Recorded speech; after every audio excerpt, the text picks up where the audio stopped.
Glória a Deus, querido. Vamos voltar para o tema. A santidade convém à tua casa.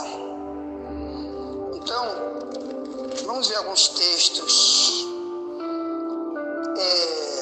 sobre isso, amém? Porque, meus irmãos, nós estamos num período em que o diabo está usando de forma muito terrível pessoas para ensinar mentiras. Isso ocorre em muitos lugares, meus irmãos. Mas nós vamos falar sobre a casa de Deus. Santidade na casa. Você que vem para louvar, não assuma o púlpito se não tiver santidade. Se tu dentro da igreja tu é uma coisa e fora da igreja tu é um ímpio. Às vezes até dentro da igreja.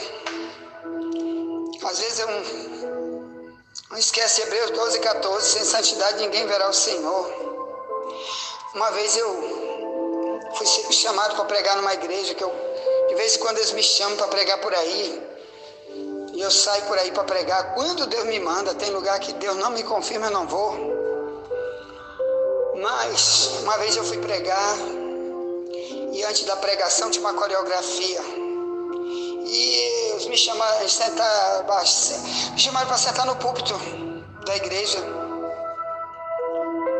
Aqui na nossa igreja não tem esse negócio de púlpito. Tem a cadeira no púlpito e tem o púlpito. Mas eu não fico no púlpito, eu fico lá na porta o tempo todo. Eu, qualquer pastor que vier do nosso ministério, ninguém fica sentado em púlpito. A gente fica na porta, recebendo os irmãos, adorando a Deus, para ser o exemplo na igreja. Todo mundo que entra, a gente abraça, a gente beija, abençoa. Qualquer um que entra, que sai. E só vem para cá quando o que está dirigindo, ele sozinho está aqui dirigindo. Aí sim, ele chama para vir pregar e não para sentar. Negócio de sentar que nem bebelô, como tem multidão nas igrejas por aí. Tem aqueles homens, 10 homens, 20 homens, 50 homens sentados no púlpito, que não vai fazer nada, eles só querem ser bebelô. Não falo com todos, falo com aqueles que querem estar ali só para aparecer. Então, meus irmãos, aí uma vez eu fui pregar numa igreja e vieram umas meninas para uma coreografia. Mas essas pequenas estavam com uma roupa tão transparente e outras com uma calça tão apertada que eu ficava de vergonha de olhar para frente. Eu fiquei o tempo todo que elas estavam dançando essa coreografia, eu baixei minha cabeça e fiquei orando e acompanhando o louvor na minha mente e dizendo: Deus, tem misericórdia dessas mulheres e desse pastor que não ensina isso para essas mulheres. Uma roupa que estava mostrando dentro tudo, meu irmão, até o sutiã das mulheres a gente via. Aí eu baixava a minha cabeça, por quê? Porque lá na plateia, lá dentro da igreja, nessa hora, tinha um monte de gente. E com certeza ela tinha um ímpio lá dentro que podia pensar assim: esse pastor Wagner que está aí, ó como ele está olhando só para essas pequenas, no mínimo. Se uma pequena desce bola, ele se atracava com ela na hora e ia para carne. E a gente sabe, irmão, que dentro da igreja tem gente que pensa mesmo isso, que quando você fica olhando para aquelas mulheres que vêm parecendo uma piriguete para o culto cantar, ou pelo menos ser membro, ou orar, ou pregar, às vezes pastores estão desse jeito, e os pregadores verdadeiros viram até a cara, eles fecham até o olho, primeiro com vergonha de o próprio Deus ver aquilo ali na vida deles, pensar. Deus imaginar que eles estão pensando, tramando alguma coisa contra o corpo daquelas mulheres. Então eu fechei meu olho. Meu Deus, que absurdo! E depois eu tive que pregar, foi sobre arrependimento, eu tive que mudar a minha pregação. Então, meus irmãos, o Paulo disse aqui a Timóteo assim, ó, verso 14, 1 Timóteo 3, diz: escrevo-te estas coisas, esperando e ver-te bem depressa. Mas se tardar, para que saibais como convém andar na casa de Deus, que é a igreja do Deus vivo, a coluna e firmeza da verdade. Então, Então, a casa de Deus naquela época era o quê? Me diga. Que Paulo escreve para Timóteo? Porque Paulo estava em outro país, Timóteo em outro país. Timóteo estava, sabe aonde? Em Éfeso, na Ásia, onde hoje é Turquia. E Paulo está lá, preso. Ele escreveu essa carta, ele estava preso em outro país porque pregava o Evangelho. De lá ele escreve a palavra para ensinar. E Timóteo tinha que ensinar as igrejas, que naquela época em Éfeso tinha várias igrejas, porque lá era uma cidade. Carta aos Efésios de Paulo não é uma carta para uma igreja, é para o povo cristão que morava na cidade chamada Éfeso. E nessa cidade tinha muitas casas onde se congregava o povo. E então Paulo diz, olha, a casa de Deus, o povo tem que saber como andar na casa de Deus. Por isso Paulo dá muitos ensinos e Timóteo repetia. Por isso que tem essa carta a Timóteo. Então, quero falar, você lembrou o que falamos de Isaías ontem? E foi o que passamos iniciando hoje. Olha o que Isaías falou sobre a casa de Deus. Isaías é o capítulo 2, pega aí. Santidade, irmão, a santidade convém à tua casa. O que a gente faz na casa de Deus? No prédio, que muita gente abandonou, não quer mais ser útil, não quer mais fazer nada, não vai mais lá. Eu tenho um membro aqui da nossa igreja que espalha por aí. O dia que tu congregar, lá na congregação que o pastor Wagner é o pastor, um dia lá na Camboa. Sabe quando foi que ele veio aqui? Faz 1000 anos. Se eu olhar ele, eu não sei se ele está de bigode, de barba, se ele está gordo ou magro, se ele está velho ou novo, porque faz muito tempo que eu não vejo. Mas diz que congrega aqui. Eu ensino, cadê ele? Não está mais recebendo. Às vezes nem o áudio que eu mando, meu irmão, tu está ouvindo aí o áudio? Às vezes me liga, tu está ouvindo o áudio? Não, meu irmão, nem sei que você está mandando áudio. Pois é, se tu estivesse aqui na congregação, tu sabia que eu estou mandando áudio todo dia. Faz cerca de 2 anos eu estou mandando esses áudios todo dia, de sim para te despertar.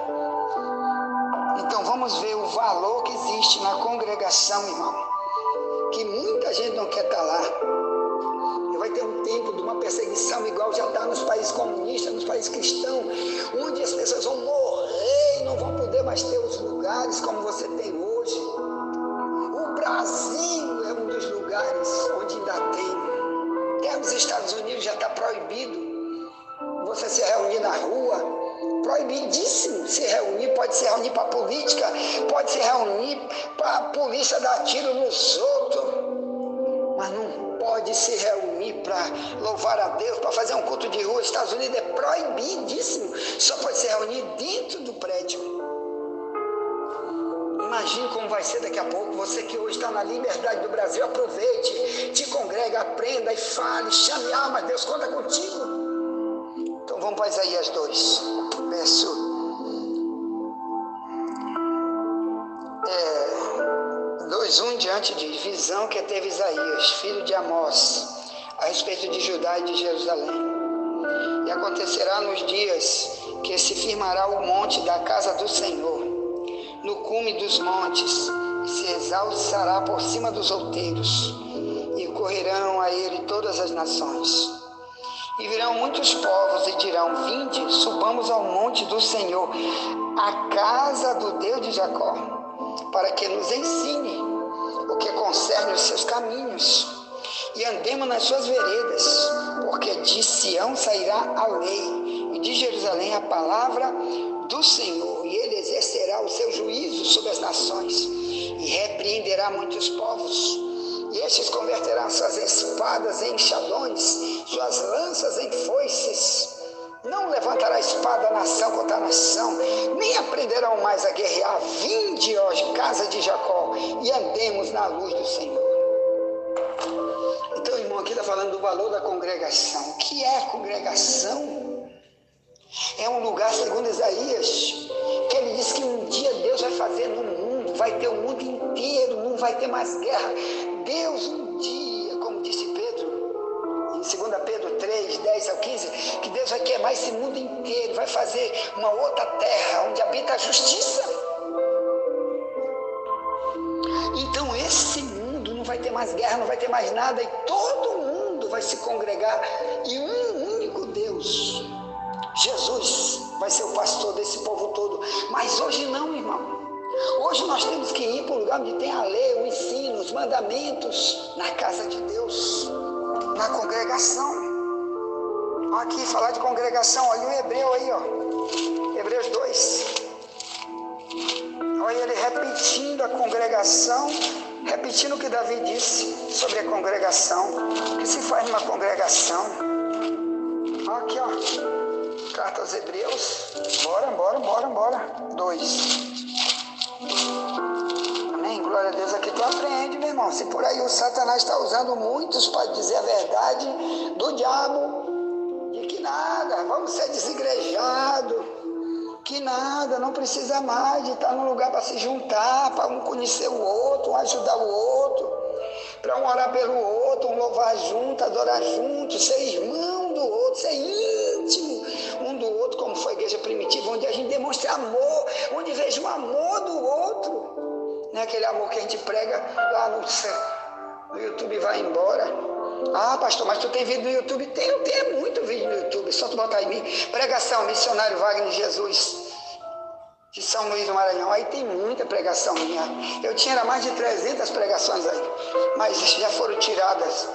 O YouTube tirou, porque minha pregação para eles é pregação de ódio, porque eu falo muito sobre o islamismo, e eles tiraram muito, mas ainda tem muito vídeo meu aí. Mas eu estou ensinando, tentando te santificar. Eu não ensino você a ser desigrejado nunca. Então está aqui, Hebreus 2. Amém? Diz assim, verso 10 em diante. Diz, porque convinha que aquele para quem são todas as coisas, mediante quem tudo existe, trazendo muitos filhos à glória, consagrasse pelas aflições o príncipe da salvação deles, que é Jesus. O verso 11 diz, porque assim o que santifica, como os que são santificados, são todos de um, quer dizer, tudo de Jesus, por cuja causa não se envergonhe de lhe chamar irmãos. Quer dizer, Jesus nos chama de irmãos, porque Deus é o Pai, Ele é o Filho, nós somos irmãos dele. O verso 12 diz, dizendo, anunciarei o teu nome a meus irmãos, cantar-te-ei louvores no meio da congregação. Então, olha aqui, o que ele está falando aqui? Ele está se lembrando de Davi. Ele está falando sobre Davi no Salmo 22, no verso 25, que foi Davi, sem perceber, Davi estava dando essa palavra, dizendo, olha Deus, eu vou te louvar no meio da congregação. Então Jesus estava chamando o povo para fazer a mesma coisa, congregar no meio da congregação e louvar, meu irmão, e elogiar onde? No meio da congregação, no meio do povo. Então você é desigrejado, diz a casa de Deus, eu não preciso ir não preciso ter zelo nenhum pela casa de Deus, não vou ajudar nada, irmão tem conta de luz para pagar, eu não ajudo, irmão tem um aluguel para pagar, eu não ajudo, irmão tem aquilo para pagar, tem missionário, está trabalhando para a casa de Deus, está indo trabalhar e não tem salário, não tem nada, tu tem que fazer alguma coisa, dizimar e ofertar. Eu não, por mim, deixa quem quiser morrer, eu vou comprar minha Hilux, eu vou comprar o que eu quero. Então tu não é crente, tu está chamado de sinagoga de Satanás. Apocalipse 2:9, Apocalipse 3, verso 9. São duas expressões que Jesus chama pessoas onde o diabo mora dentro. Porque a sinagoga é a casa de culto dos judeus. Então ele diz, você é uma sinagoga de Satanás. O diabo está morando dentro de ti. Como diz a Bíblia, entrou Satanás em Judas. Lucas 22, versículo 3. Então tenha cuidado, meu irmão. Tenha cuidado, meu irmão. Quem não quer nada com Deus já sabe quem está operando nele. Quem não tem amor pela coisa de Deus, diz Jesus, ninguém pode servir a dois senhores. Ou tu ama um, ou tu despreza o outro. Ou tu te dedica a um, ou tu não vai te dedicar ao outro. Tu não pode servir a Deus e a Mamon. Mateus 6:24. Então quem é o teu Senhor? Quem é o teu dono? Quem está te instruindo? Quem está mandando você sair da igreja? Quem que te dá ordem para te dar prioridade para as coisas da tua carne, para ir para o shopping, para ir para a pizzaria na hora do culto, assistir futebol na hora do culto, viajar na hora que o trabalho é teu, que tu que tem que estar lá. Na casa de Deus tu não te oferece para fazer nada, principalmente uma igreja como essa nossa aqui, que ninguém pode pagar, não tem salário para nada, ninguém pode pagar aqui um porteiro, não pode pagar um faxineiro, não pode pagar um baterista, um cantor, um pastor, não tem dinheiro. Quando arrecada demais, é 3 mil reais por mês, como que tu vai pagar? Então cada um tem que vir, meu irmão, olha, eu vou trabalhar com a limpeza, eu vou olhar os banheiros da igreja, olha, eu vou ajudar isso, vou ajudar aquilo, vou chegar cedo para fazer minha parte, eu vou ter zelo, porque a casa de Deus é o lugar onde eu quero estar. Sabe o que Davi disse no Salmo 84? Preferia eu estar na porta da casa do meu Deus do que habitar na tenda dos ímpios. Ele diz, até o pardal encontrou ninho para si.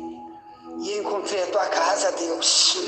Então eu quero ficar pelo menos na porta. Olha que Davi era um rei rico. Ele diz, eu prefiro ficar na porta da tua casa. Quer dizer, não precisa nem a porta. A igreja está aberta. Ter culto. Eu quero também na porta. Tá certo? Então, meus irmãos, o que nós vamos fazer? O que somos? O que queremos ser? O que é a igreja? A igreja também é a nossa casa, hein? Onde mora tu, teu pai, tua família. Se Deus habita em ti, se tu leva Deus para dentro da tua casa.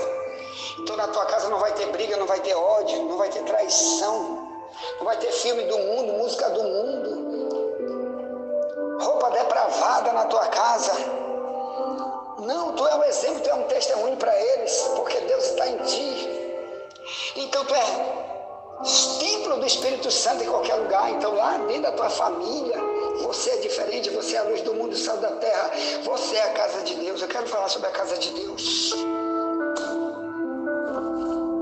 Carta de Paulo aos Efésios 2 diz assim, verso 18 em diante, diz, por ele, quer dizer, por Cristo, ambos temos acesso ao Pai em um mesmo Espírito, Espírito com letra maiúscula, em Espírito Santo.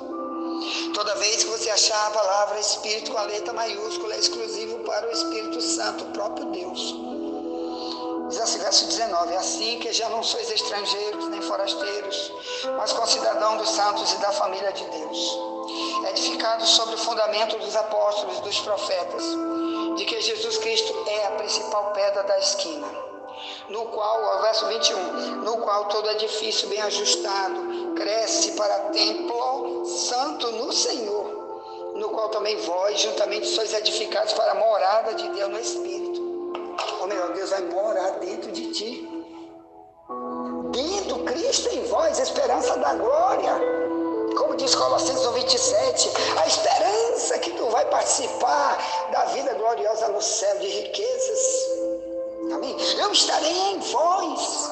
A mesma coisa Paulo está dizendo, tu vai crescer cada dia no ensino. Como uma casa que você começa do alicerce e daqui a pouco a casa está lá em cima, preparada e pronta.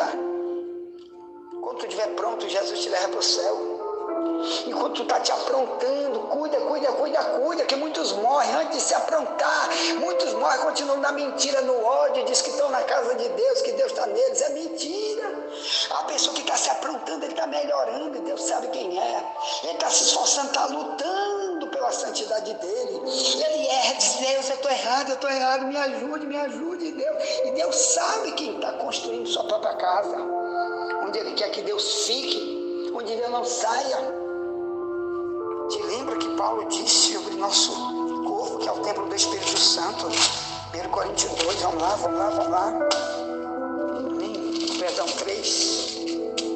Diz assim, ó, verso 16, Paulo dizendo para os cristãos na igreja, não sabeis vós que sois o templo de Deus e que o Espírito de Deus habita em vós? Se alguém destruir o templo de Deus, Deus o destruirá. Porque o templo de Deus, que sois vós, é santo.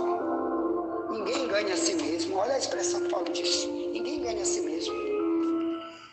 Então, meus irmãos, cuidado para te não fazer coisa que destrói o lugar onde Deus habita. Com as mentiras, as heresias, as mesquinharias, as idolatrias, o ódio. Deus diz, isto está destruindo o lugar onde eu quero ficar. Os vícios, as depravações, os mundanismos, você está destruindo e está deixando outro morar na tua casa, que é o diabo. Querida, amanhã vamos estudar sobre predestinação. Cristo nos predestinou para a santificação. Efésios 1:4. Vamos estudar sobre isso. Tá, já pega meu número, convide alguém para vir para cá. Nunca te esquece, sem santidade tu não entra no céu, tá bom? Te ajoelha, te humilha, te encaixa. Vai pregar o evangelho, vai ser útil para a casa de Deus, útil para aqueles que Deus quer alcançar através de você, da tua santidade, não apenas da tua pregação, do teu testemunho santo, não apenas da tua pregação, do teu louvor, da tua oração, tá bom? Então pega aí, 985686781, é o meu telefone, tá? E o número é 68. Diz, meu irmão, me põe aí na escola bíblica que eu quero fazer pergunta. Então daqui a pouco eu vou estar abrindo para você fazer pergunta, eu vou responder sobre alguma coisa do tema que tu não entendeu. Amém? Então tá, Deus te abençoe, ore por mim, estou orando por você. Vamos congregar. Bem, hoje mesmo é terça-feira, aqui na igreja hoje tem culto de oração. A partir das 6 da tarde estamos de joelho, 1 hora de joelho, clamando ao Senhor Jesus. Você está aqui perto, venha orar conosco, amém? E Deus te abençoará. Envie essa mensagem para alguém, depois voltaremos. Nunca te esquece, somente a verdade nos libertará.